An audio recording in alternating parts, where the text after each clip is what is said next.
तो यहाँ पर आंसर में कहा गया है the same lawyer shifted his side and pleaded the case in behalf of the eyes.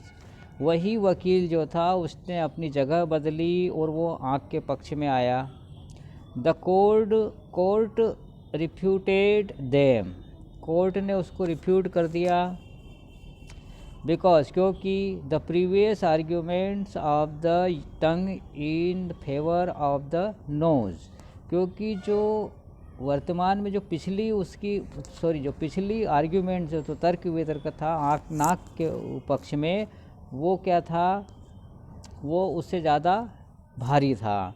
मतलब ये है कि फॉर वाइजर देन देम, यानी उनसे ज़्यादा वो बुद्धिजीवी वाले तर्क वितर्क था। इसके कारण जो है यहाँ पर क्या किया, उसने नाक के पक्ष में अपना फैसला सुना दिया था। किसने सुना दिया था? तो जज ने। जज कौन थे? कान थे।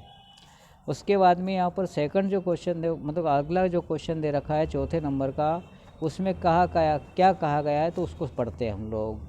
इन हुज फेवर डिड द जज decide the case and how did he do so. जज ने अपना फैसला किसके पक्ष में सुनाया, अपना निर्णय किसके पक्ष में सुनाया इस केस का, और ऐसा उसने क्यों किया।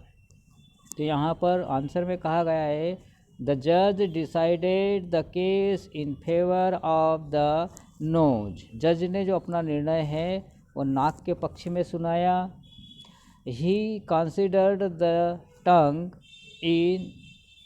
Tongues argument in favour of the eyes as less wise. और उस जज ने जो टंग के द्वारा जो आर्ग्यूमेंट दिया गया था वो नाक मतलब कि आँख के से कम बुद्धिजीवी था। मतलब कि आँख के पक्ष मतलब आँख के तर्क वितर्क से कम बुद्धिजीवी था जो आर्ग्यूमेंट नाक के पक्ष में दिया गया था। ही डिसाइडेड दैट, और उसने निर्णय ले लिया कि आई शुड बी शट, कि आँखों को बंद हो जाना चाहिए। When your the nose put its spectacle on, कि जब नाक अपना चश्मा पहने तो आँख को बंद हो जाना चाहिए। इस प्रकार से यहाँ पर कवि बोलता है।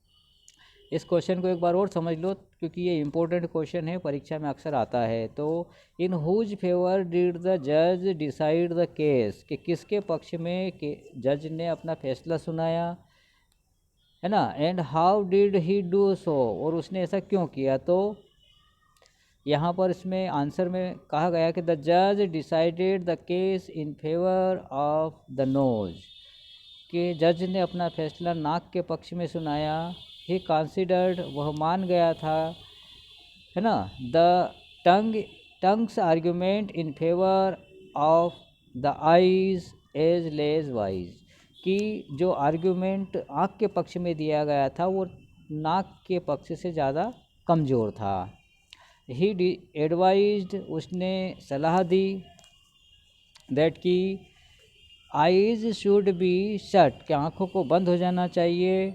When your the nose put his spectacles, कि जब कभी भी नाक चश्मा पहने तो आँख को बंद हो जाना चाहिए। इसके बाद में जो बी सेक्शन है उसमें जो क्वेश्चन दे रखा है उसको पढ़ते हैं हम लोग कि what do you understand by the little a title, sorry, है ना, कि what do you understand by the title report of an adjust case, कि आप एडजस्ट केस के बारे की रिपोर्ट के बारे में, के टाइटल के बारे में आप क्या समझते हो।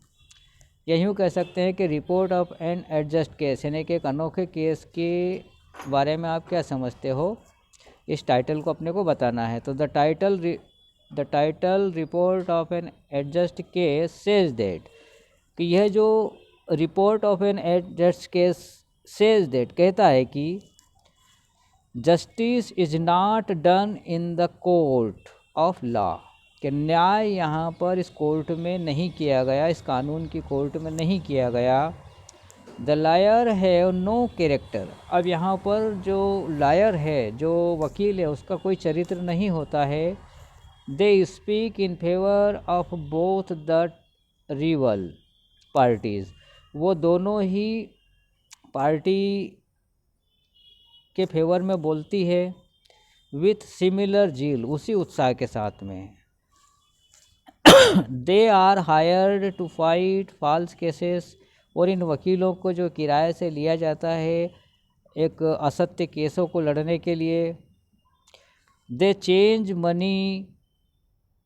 Charge money from both the rival, और वो दोनों पार्टियों से या दोनों पक्ष से जो है चार्ज वसूलते हैं वकील लोग, रिवेल पार्टीज।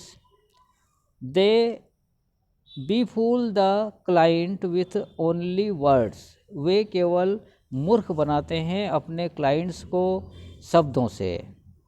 एंड रोब देम, और उन्हें लूटते हैं, of their hard earning money, और उनके जो कठिनाई से कमाए हुए धन को, तकलीफ से कमाए हुए धन को वो लोग लूटते हैं। दे गिव वेग आर्ग्यूमेंट्स, वो बेकार भद्दे आर्ग्यूमेंट्स देकर।